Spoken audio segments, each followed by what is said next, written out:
Nous sommes sur Globule Radio, je suis avec Nathalie Hagenmüller, nous parlons du temps des possibles. J'aimerais vous demander quel est le message que vous souhaitez transmettre au public du temps des possibles, mais avant ça, je vais vous faire écouter un enregistrement. Globule Radio est allé à l'encontre des habitants de Chamonix pour faire une sélection des meilleurs gestes éco-responsables.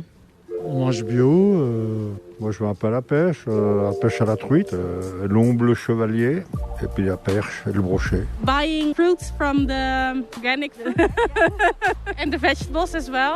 Acheter moins de plastique. Le compost également, voilà, s'occuper de ses déchets. Trier ses déchets. Trier mes déchets. In our country, Sweden, we take care about all the materials. Plastic, you need to stop, you need to take care of that. Non, on marche beaucoup.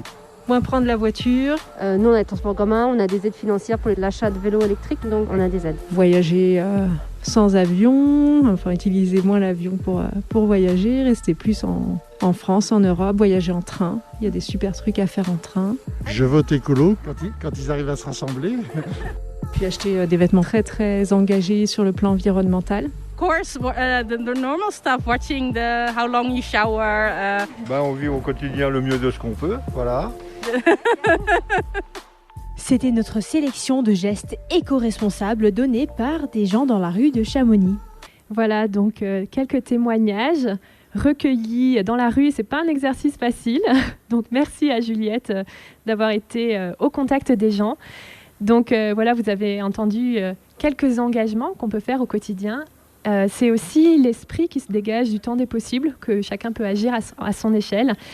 Quel est donc le message que vous souhaitez transmettre au public du temps des possibles ?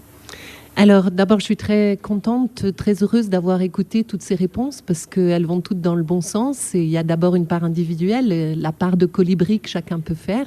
Ensuite, je pense qu'il y a une part collective qui commence par une interrogation, un éveil d'un esprit critique, effectivement, et puis qui pose des questions. Comment en est-on arrivé là, d'une manière générale ? Donc, le temps des possibles, il a cherché à apporter des suites de questionnements et puis aussi des embryons de réponses, parce qu'il y a aussi le temps des solutions.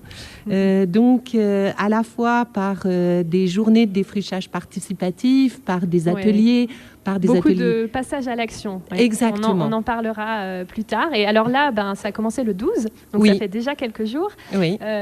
Comment se sont passés ces premiers rendez-vous du temps des possibles ? Il y a eu du monde, c'est plébiscité par le public ? Alors tout à fait, la fête des pèlerins par exemple a eu un grand succès, organisé par l'association En passant par la montagne et puis bien d'autres partenaires aussi.